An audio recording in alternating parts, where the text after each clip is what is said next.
David Almirol's journey to success is not easy, but he turned every failure to open the door of a better and bigger opportunities. Good afternoon, David. Welcome to the show called Self-Made. Good afternoon, Rebecca. We've been so inspired by your story. Can you share with us how you started or when you were a kid? Well, actually, we're really poor when I was a kid. Okay, my dad is a farmer, so we have a small land that my dad is planting vegetables. My mom is a market a vendor. What you want to be when you were a kid? My hobby is really drawing. Okay. So my dream is to become an architect. Okay. That's my plan.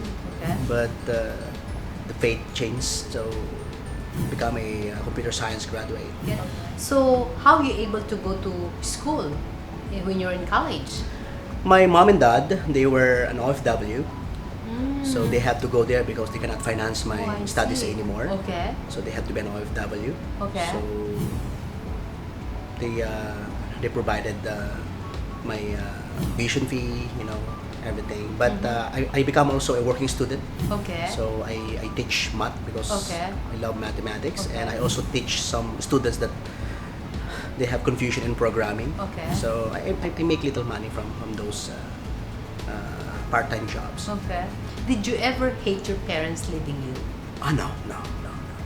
I never felt that way because they always call, they always send us gifts, they send us packages. So I feel that even they are away that time, they are still with us, Because especially my dad, he don't want me to suffer what he suffered. So everything that he did not accomplish, he would like us to accomplish that. So we know that since the start.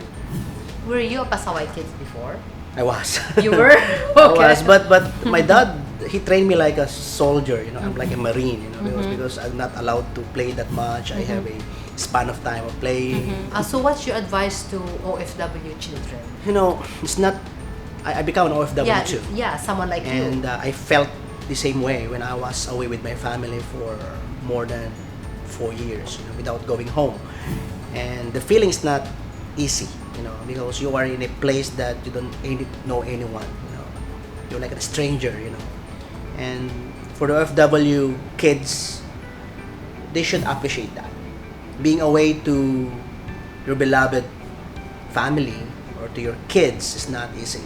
It's a sacrifice that only parents that really dream, for their kids. So they have to respect that, and they have to do their best also to give it back.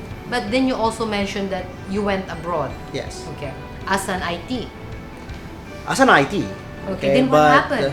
They recruited me to go to one Middle East country, but when I went there, there's no job. Okay. So I was expecting that I'll be a programmer there, but I was quite deceived. There's no employer, there's no job there. So I don't have choice but to stay there. Okay. So since I don't have food, I don't have anything there, I have to accept any job, right? So I become a janitor there, to be honest. Okay. Until what happened? How you became successful there? Of course, if you are a programmer, so I showed to my colleagues that I can do programming. Okay. So I showed to them that I can fix electronics, I can do systems. So when you are in a frustrating, side of your life, it's like you can do anything, And even without paying us, I have to prove to them that I can do this. Yes. So I tried to develop a lot of systems there. Okay. So a lot of people discovered me that I can do a lot of things. So gradually they acknowledge what I can do. Okay. Gradually they are able to gain their trust Okay. that I can do systems for them. Okay. Actually, I have 3 jobs that time. So while I'm doing my programming job, because I was assigned in a cargo area, so we're doing a lot of inventory, and I become a repairman inside the base. Okay. So I repair a lot of electronics, like broken laptops, broken computers, broken electronics. So I discovered that I can fix a lot of things. Still continue my job as a janitor in the daytime.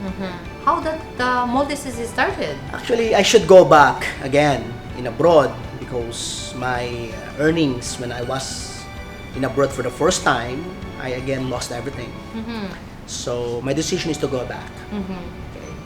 So while waiting for my visa, because the recruitment agency asked me to wait and wait and wait and wait. But since I always visit Manila just to apply, so one of the recruitment agency asked me to develop his system. Okay. So I started developing the system. Okay. So he's giving me, some allowance money, and he asked me also to stay in a small office. So I sleep there. So it's a small room. I sleep in a small chair. So moving chairs. So it became my room, and he's asking me, why are you not going home? I cannot tell him that I don't have somewhere to Place to go. And I cannot go back anymore in the province because I don't have any money to go home. So, and then he's giving me free food. So that's my intention of staying, because I have a couch, and I have also food. So I think I can live. Yeah. And then Yeah. what happened? There you go. So I'm very dedicated to finish the system. So I was able to finish the system for a couple of weeks. So I guess that guy is quite amazed on the system that I developed. Then he started marketing the system. Okay. So he showed to his friend, and then his friend bought the system, and the friend of his friend bought again the system. So he told me, why not just build your company in Manila? Why you need to go abroad if you can market your system like this? So I started thinking about it while waiting for the visa. So there you go. That I started Mulitsys. So I was alone that time. So that's Okay. where Mulitsys started. Very small. And I have to live in a cheap place in Santa Ana. So I even stayed in a squatter area. And how big is Mulitsys now? Well, Mulitsys now is really a amazing journey. It's with all the things that I've been through in life. With all the hard work, sacrifices, and every time that they give me something, a company give me a project, I have to make sure that I deliver it right. I have to make sure that they are happy with my service. We have 75 programmers now. We have nearly 200 staff in Mulitsys. So I multiplied already everything that I can do. But I always mentor them. I always train them. So I replicated myself. So I have like multiple David now. Yeah. What is success to you?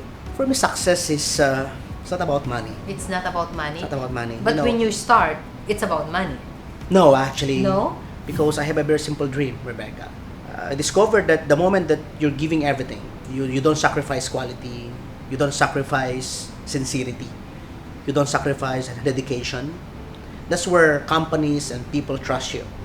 And then even without marketing yourself, they will be able to give you more projects, non-stop projects. Okay. So success means trust or what? No, success is based on how you love what you do. If you love what you do, you are successful. What's the sense of having money if you're not happy with what you do, right? And I love what I do. So what's your best advice to young dreamers? You have to make sure that what you dream is what you love. Do not dream something that you know that is just a wish, just to satisfy your personal urge to have.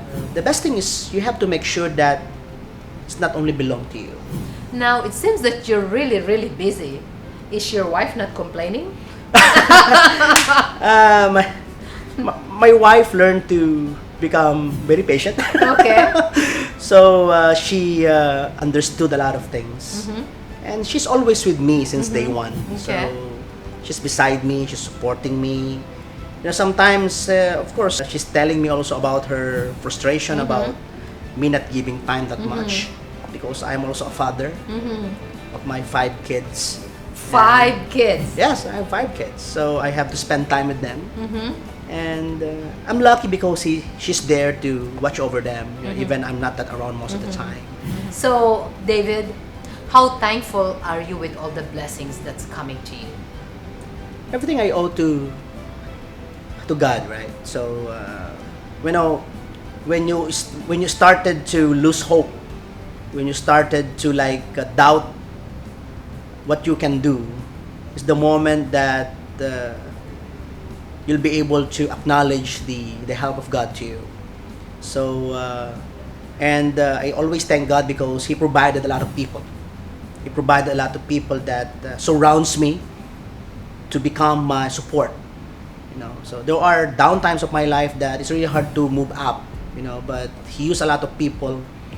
They become like my foundation of strength, so that I can move forward, I can walk again, I can rise up again. And they also accompanied me. That's the good thing. I don't want people to be like helping me out and then they leave me. The good thing is they help me out and they join me. I have a lot of people. I cannot name their names. I have a lot of them. David Almirol, thank you so much for sharing your story and inspiring our future leaders. Thank you. Thank you, Rebecca. I am Rebecca Bustamante, and this is Selfmade.